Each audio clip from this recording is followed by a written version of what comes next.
જય માતાજી, જય દ્વારકાધીશ વિદ્યાર્થી મિત્રો.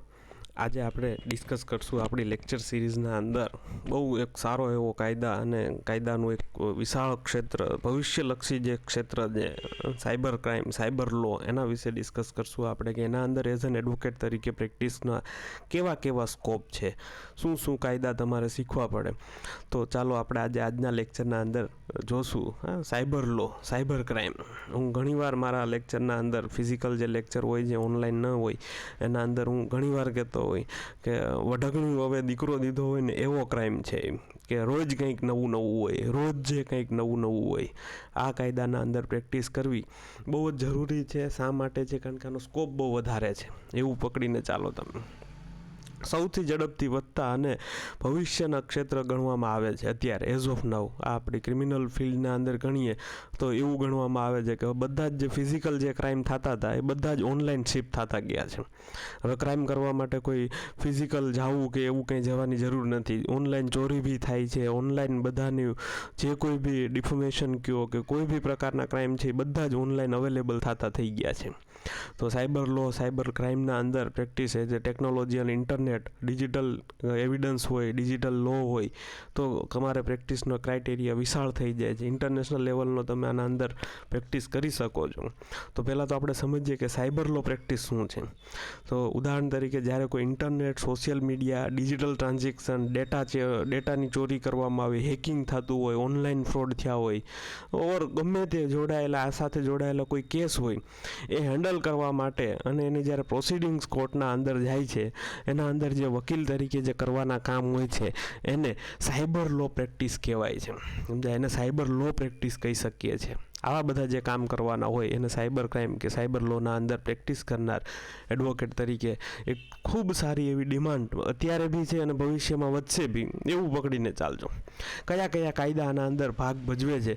તો કે ભાઈ ઇન્ફોર્મેશન એન્ડ ટેકનોલોજી એક્ટ 2000નો આઈટી એક્ટ આ સૌથી મહત્ત્વનો અને પ્રાઇમ કાયદો છે આના અંદર. તમારે આના અંદર બહુ સારું એવું ડીપમાં નોલેજ લેવું પડશે, યાદ રાખજો.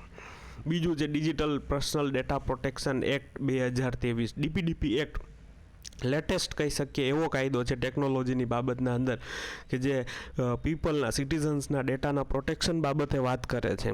તો શું વાત કરે છે, શું છે, શું એના જોગવાઈઓ છે, એ બધું બી તમારે જાણવું પડશે. આ સિવાય આ બે કાયદા તો છે જ, પછી આ બે સિવાય ભારતીય ન્યાય સંહિતા જે નવો BNS આવ્યો છે 2023ના અંદર, એ બી આના વિશે ઘણી બધી વાત કરે છે. બીજું જે એવિડન્સ એક્ટ કે ભારતીય સાક્ષ્ય અધિનિયમ કહીએ છીએ, ઇન્ડિયન એવિડન્સ એક્ટ કે ભારતીય સાક્ષ્ય અધિનિયમ BSA, એ બી આના અંદર ઘણી બધી ડિજિટલ એવિડન્સ વિશે વાત કરેલી છે. ડિજિટલ એવિડન્સની શું ઇમ્પોર્ટન્સ છે, એક્સપર્ટની વાત કરેલી છે, તો એ બી તમારે સમજવું જરૂરી છે. બધા ડેટા પ્રાઇવસી માટેના જે અલગ અલગ કાયદા છે અને ભવિષ્યમાં આવશે, આ બધા ઉપર તમારે ડીપલી નોલેજ લેવું પડશે. આ ખાસ યાદ રાખજો. આ બધા જ કાયદા છે એ જ સાયબર ક્રાઇમ સાથે, સાયબર પ્રેક્ટિસ સાથે જોડાયેલા છે. હવે તમારે કામ શું શું કરવાનું થાય, સમજ્યા? એરિયા ઓફ પ્રેક્ટિસ આપણે ડિસ્કસ કરીએ કે ભાઈ તમે સપોઝ આના અંદર પ્રેક્ટિસ કરો છો એઝ એન એડવોકેટ તરીકે, તો તમારે શું શું કામ કરવાના થાય છે. તો કે ભાઈ સાયબર ક્રાઇમ લિટિગેશન, જે કંઈ સાયબર ક્રાઇમ થયા છે એના અંદર ડીલિંગ કરવાનું થાય કે કયા પ્રકારનો ક્રાઇમ છે, શું એવિડન્સ છે. સપોઝ તમે કોઈને ડિફેન્ડ કરો છો તો એ પ્રકારે એવિડન્સ કલેક્શન, ઓર સરકાર વતી તમે કામ કરો છો તો એ પ્રકારે તમારે કામ કરવાનું થશે. ડેટા પ્રોટેક્શન એન્ડ પ્રાઇવસીના જે નીતિ નિયમો છે એ ચેક કરવાના થશે, એના અંદર કામ કરવાનું થશે. ઇન્ટલેક્ચ્યુઅલ પ્રોપર્ટી અહીંયા બી જોડાયેલું છે. મેં તમને કીધું હતું ને, આ ઇન્ટલેક્ચ્યુઅલ પ્રોપર્ટી જોયું તમે અત્યાર સુધીમાં? આપણે એકવાર ડિસ્કસ કર્યું, પછી બે ત્રણ અલગ અલગ પ્રેક્ટિસના અંદર તમને જોવા મળશે. તો અલગ અલગ પ્રકારના સાયબર ક્રાઇમના અંદર ગણતરી કહી શકીએ કે ઇન્ટલેક્ચ્યુઅલ પ્રોપર્ટીનું રાઇટ્સ બી અનંત થતા હોય છે. તો એના અંદર તમારે એ સિક્યોરિટી માટે, એની સેફટી માટે શું મેઝરમેન્ટ લઈ શકાય, આ પ્રેક્ટિસ કરવાની થાય. ટેકનોલોજીકલ કોન્ટ્રાક્ટ ડિસ્પ્યુટ થતા હોય ટેકનોલોજીને રિલેટેડ, મેં તે દિવસે તમને સમજાવ્યું ફિનટેક કંપની કે જે ફાઇનાન્સ અને ટેકનોલોજી સાથે જોડાયેલી છે, આ લોકોના કોન્ટ્રાક્ટ ડ્રાફ્ટિંગના અંદર સ્પેશિયલ સાયબર એક્સપર્ટની જરૂર પડે છે, સાયબર લોના જાણકારની વ્યક્તિની જરૂર પડે છે. ડેટા પ્રાઇવસી અને કોમ્પ્લાયન્સીસ જે જાણતા હોય, આમાં અંદર લખ્યું સાયબર સિક્યોરિટી કોમ્પ્લાયન્સીસ, કે ભાઈ તમારે એઝ અ કંપનીના અંદર કોઈ ઇન્ફોર્મેશન લેવી છે તો તમારી શું ડ્યુટી હશે. આ ડિજિટલ DPDP એક્ટના અંદર ડેટા ઓફિસર કે ડેટા પ્રોટેક્શન ઓફિસરની નિમણૂક કરવાની, ઓડિટરની નિમણૂક કરવાની, તો એ ભાઈ એ વ્યક્તિ એવો હોવો જોઈએ જે સારો કાયદાનો જાણકાર હોવો જોઈએ. તો એટ ધેટ ટાઈમ આ બધા એરિયાના અંદર સારા એવા એડવોકેટની જરૂર પડે કે જેનું ડ્રાફ્ટિંગ વર્ક સારું હોય, સમજ્યા, કે જે વેબસાઇટના અંદર ટર્મ્સ એન્ડ કન્ડિશન સારી એવી ડ્રાફ્ટ કરી શકે, પ્રાઇવસી પોલિસી સારી એવી બનાવી શકે, સોફ્ટવેર માટેના અગ્રીમેન્ટ સારા એવા કરી શકે, સમજ્યા. આ કોમર્સના જે કોન્ટ્રાક્ટ થતા હોય છે એ બી તમારા અંદર આવશે. કોમર્સ અત્યારે તમે જુઓ કોમર્સનો કેટલો બધો ક્રાઇટેરિયા વધી ગયો છે. તો આ at that time as a કોઈ સારા વકીલ હોય એ આ બધું ડ્રાફ્ટ કરી શકે, એ આ બધું જાણી શકે, કે જે ટેકનોલોજીને પણ સારી રીતના સમજી શકે છે, કોમર્સ એટલે કે બિઝનેસને પણ સારી રીતના સમજી શકે છે, અને લોને સૌથી વધુ સારી રીતના સમજી શકે. આ ત્રણેયનું જે કોમ્બિનેશન થાય છે એ વ્યક્તિ એવો એડવોકેટ આના અંદર સફળ થાય છે. ડ્રાફ્ટિંગ વર્ક તમારે અલગ અલગ મેં તમને કીધું એ બધું કરવાનું થાય. પછી ડિજિટલ એવિડન્સ તમારે હેન્ડલ કરવાના થાય. કોઈ સ્ક્રીનશોટ છે, ઈમેલ છે, કોલ રેકોર્ડિંગ છે, સમજ્યા, CCTVના ફૂટેજ છે. તો હવે એટ ધેટ ટાઈમ જે ચાલુ જે પ્રેક્ટિસ હતી કોર્ટની એ હવે બધી ઓનલાઈન શિફ્ટ થાય છે. તમે હમણાં મેં ન્યૂઝમાં જોયું કે સિક્કિમની જે હાઈકોર્ટ છે, સિક્કિમની જે જ્યુડિશિયરી છે, આખી ઓનલાઈન શિફ્ટ થઈ ગઈ. તો ઓનલાઈનના અંદર જે કામ કરવાનું થાય તો એ તો કોઈ સારું એવું ટેકનોલોજીનો જાણકાર હોય એ જ કરી શકે. એટલે તમે જુઓ હવે ધીમે ધીમે ઇન્ડિયાના અંદર પ્રેક્ટિસના ક્રાઇટેરિયા બદલાઈ રહ્યા છે બધા જ કાયદાના અંદર. આજે કોઈ એવિડન્સ જમા કરાવવું તો કોર્ટના અંદર હવે ઓનલાઈન બી જમા કરાવી શકો છો, ઓનલાઈન પ્રોસિડિંગ્સ થશે. ટૂંક સમયમાં જ્યારે તમે LLB કરી અને બહાર નીકળશો, કે તમે જ્યારે એઝ આ ફિલ્ડના અંદર સારું એવું એક્સપોઝરના અંદર એન્ટર થશો, પગ મેકશો, ત્યારે ઘણા બધા ચેન્જીસ આવશે. કારણ કે દુનિયા બદલાઈ રહી છે. મેં તમને કીધું ને, ટેકનોલોજી સાથે જોડાઈને ચાલે છે દુનિયા. તો તમારે બી એ પ્રકારે અપડેટ થવું પડશે. IP એડ્રેસ શું હોય, આવું ટેકનિકલ અન્ડરસ્ટેન્ડિંગ, આ સ્કિલ્સ છે. જો આ technical legal acumen, technological aptitude skills discuss કરીએ આપણે કે કઈ જોશે, કે ભાઈ લીગલ નોલેજ હોવું જોઈએ આ બધાના અંદર. ટેકનોલોજીકલ એપ્ટિટ્યૂડ ઇટ મીન્સ કે ટેકનિકલ અન્ડરસ્ટેન્ડિંગ તમારામાં હોવું જોઈએ. IP એડ્રેસ શું છે, VPN શું છે, સર્વર કેવી રીતના કામ કરે, બ્લોકચેઇન ટેકનોલોજી શું છે, આ બધું કેમ કામ કરે છે, ડિજિટલ સિગ્નેચર શું છે, આવું બધું તમને ખબર હોવી જોઈએ. જ્યારે આ કાયદાના અંદર તમારે પ્રેક્ટિસ કરવા જવું છે તો આ બધા આના ક્રાઇટેરિયા છે. આ પ્રકારની સ્કિલ્સ અને નોલેજ તમારા અંદર હોવું જોઈએ. બીજું કઈ તમારામાં સ્કિલ્સ હોવી જોઈએ, ભાઈ રિસર્ચ ઓરિએન્ટેડ સ્કિલ્સ હોવી જોઈએ. મેં કીધું ને, વટકણીમાં હવે દીકરો દીધો એવો ક્રાઇમ છે. તમે જે આજે કરીને બેઠા છો એ તો કાલ ભૂલાઈ જાય, અને એવું કંઈ નહીં પણ બને, કાલ કંઈક બીજું બનીને ઊભું રહે. નવા ક્રાઇમ બનતા રહે છે, ક્રાઇમની પેટર્ન બદલાતી રહે છે. ક્રિમિનલ કે જેની મોડસ ઓપરેન્ડિસ હોય છે એ તરત બદલાતી રહેતી હોય છે. તો એટ ધેટ ટાઈમ રિસર્ચ કરવું, સતત બદલાતો કાયદો છે, નવા જજમેન્ટ, ટેકનોલોજીના ટ્રેન્ડ્સ વાંચવાની અને સમજવાની તમારી કેપેબિલિટી વધારવી પડશે. આ સ્કિલ્સ હોવી જોઈએ છે. તમને મેં બીજું કીધું, ડ્રાફ્ટિંગ સ્કિલ તમારી બહુ સારી હોવી જોઈએ. ડ્રાફ્ટિંગ સ્કિલના અંદર સાયબર અગ્રીમેન્ટ બનાવવાના થાય, લીગલ નોટિસ કે જે ઓનલાઈન મૂકવાની થાય. આ ખૂબ જ બહુ જરૂરી એવું નાનું ઝીણું ડ્રાફ્ટિંગ માગી લે એવી બધી સ્કિલ્સ છે. એવિડન્સ એનાલિસિસ, મેં તમને બીજી એક સ્કિલ્સ આના અંદર જોશે, એવિડન્સ એનાલિસિસ. હવે ફિઝિકલ એવિડન્સની જગ્યાએ ઓનલાઈન ઇલેક્ટ્રોનિક એવિડન્સ આવી ગયા છે. તો એને ઓથેન્ટિકેશન કરાવવું કે ભાઈ વેલિડ છે. ઓનલાઈન આવે એટલે તો પહેલાં તો ફેક હોવાના ચાન્સીસ વધારે છે. એટ ધેટ ટાઈમ એવિડન્સનું એનાલિસિસ કરવાની તમારાના અંદર સારી એવી સ્કિલ્સ હોવી જોઈએ. મેં તમને કીધું એક સ્કિલ હજી પણ આના અંદર બહુ સારી રીતના જોડાયેલી રહેશે, એ છે કમ્યુનિકેશન સ્કિલ. તમારા ક્લાયન્ટ હશે એ સરળ ભાષામાં ટેકનિકલ ઇસ્યુ સમજાવી શકવા જોઈએ તમને. તમે જે તમારા ક્લાયન્ટને સમજાવો છો એ સરળ ભાષામાં ટેકનિકલ ઇસ્યુ તમને સમજાવવાના થશે.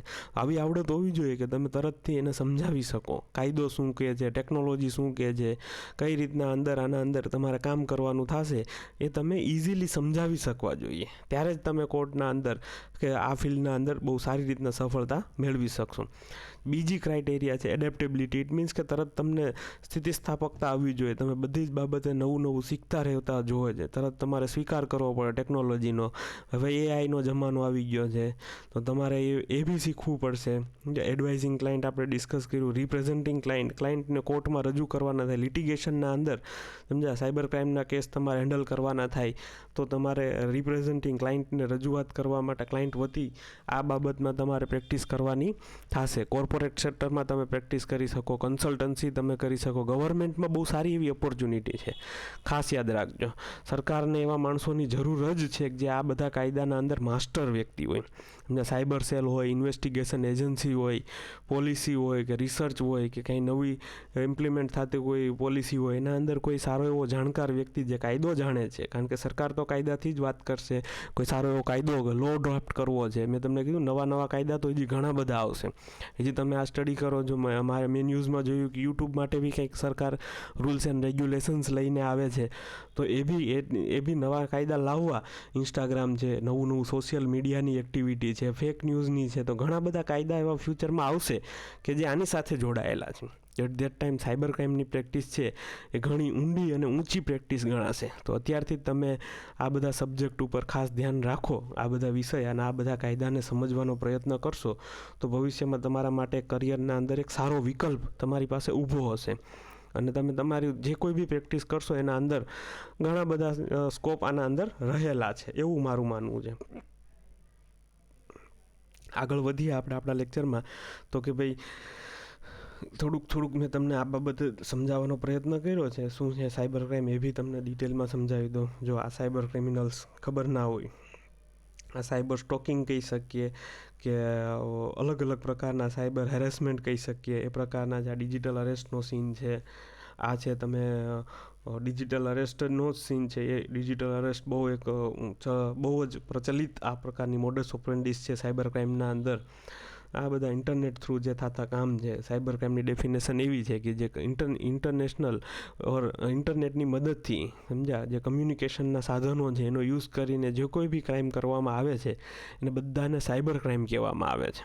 તો આ સાહેબ છે એ પવન દુગ્ગલ સાહેબ છે. તમે ક્યારેક નેટમાં ઇન્ટરનેટમાં સર્ચ કરજો. પવન દુગ્ગલ સાહેબ છે એ સુપ્રીમ કોર્ટમાં સાયબર ક્રાઇમ રિલેટેડ બહુ સારા એવા નામદાર એડવોકેટ છે. સુપ્રીમ કોર્ટમાં સાહેબની બહુ સારી એવી પ્રેક્ટિસ છે. તમે જોવાનો પ્રયત્ન કરજો. સાહેબે ઘણી બધી બુક્સ બી લખી છે. ઘણા બધા એમના પોડકાસ્ટ છે, વિડીયો લેક્ચર્સ છે જે જોવા જેવા છે, જે તમને આ કાયદા વિશે ડીપમાં અન્ડરસ્ટેન્ડિંગ આપશે. સારી એવી સમજ ભવિષ્ય શું છે આ પ્રેક્ટિસનું એ તમને આ સાહેબને જોઈ અને સાંભળીને તમે શીખી શકો છો. હવે આના એડવાન્ટેજ અને ડિસએડવાન્ટેજ હું તમને ડિટેલમાં નથી સમજાવતો, કારણ કે એડવાન્ટેજ તો ઘણા બધા છે. મેં તમને એમ કીધું ભવિષ્ય સારું છે, પૈસા સારા છે આના અંદર, તમને કામ કરવાની મજા આવશે. જેને ટેકનોલોજી સાથે જોડાયેલા છે, કારણ કે હવેની જનરેશન છે એ બધી જ ટેકનોલોજી સાથે જોડાયેલી હશે નાનપણથી જ, તો એ બધાને કામ કરવામાં મજા આવશે. પણ ચેલેન્જીસ શું છે તો કે સતત અપડેટ રહેવું પડે, નિયમો ચેન્જ થતા રહેતા હોય છે. ડિજિટલ છે એટલે તમારે થોડુંક અપ ટુ ડેટ ઓથેન્ટિકેશન, એવિડન્સની એક્યુરેસી, એવિડન્સનું તમારે પ્રૂફિંગ બહુ કરવું પડશે. આના અંદર ટેકનિકલ નોલેજ હાઈ લેવલે જોઈએ. તમે થોડુંક વધારે ટેકનિકલ નોલેજ જોઈએ. આઈપી એડ્રેસ શું છે, કઈ જગ્યા છે, લોકેશન, બધું જ બ્લોકચેન ટેકનોલોજી, સર્વર કેમ કામ કરે, વીપીએન શું છે, થોડુંક ડીપમાં તમારે નોલેજ હોવું જોઈએ. તો આ બધી તમે પ્રેક્ટિસ ભેગી કરો તો સારી એવી પ્રેક્ટિસ કરી શકો એવું મારું માનવું છે. તમે બધા જ થોડોક જોવાનો પ્રયત્ન કરજો, સતત અપડેટ રહેતા રહેજો આ ફિલ્ડના અંદર, તો તમે સારું એવું એક્સપોઝર આના અંદર મેળવી શકશો અને ભવિષ્યમાં ખૂબ આગળ વધી શકશો. ચાલો, જય માતાજી, દ્વારકાધીશ. નેક્સ્ટ લેક્ચરમાં મળીએ. આ લેક્ચરને જોજો, બીજાને શેર કરજો. કોઈને જરૂરી હોય તો જેને જાણ નથી, આવી પ્રેક્ટિસ પણ થાય છે દેશના અંદર, તો એને જાણ કરવી. આ બાબતે કોઈ ક્વેશ્ચન હોય, પાછલા કોઈ લેક્ચરમાં બી કંઈ ક્વેશ્ચન આન્સર હોય તો તમે પ્લીઝ કોમેન્ટ કરજો, જેથી કરીને મને ખ્યાલ આવે. તમે મારા લેક્ચરમાં છેલ્લે સુધી જોડાયેલા રહેજો. આ સિરીઝના અંદર આપણે ઘણું બધું બીજું બી ઘણું તો હજી તો આપણે ખાલી પ્રેક્ટિસ ડિસ્કસ કરીએ છીએ. પ્રેક્ટિસ સિવાય બી સારી ગવર્મેન્ટ જોબ છે, સારું પોતે કંઈક કરી શકાય એકલા એવું બી આના અંદર છે. તો એ બી આપણે આગળ જતાં ડિસ્કસ કરશું. તમે લોકો જોડાયેલા રહેજો. ખૂબ મહેનત કરી અને કાયદા શીખવાનો પ્રયત્ન કરજો. મારી ચેનલને સબસ્ક્રાઈબ કરજો, શેર કરજો. મળીએ. ચાલો, જય દ્વારકાધીશ, જય માતાજી.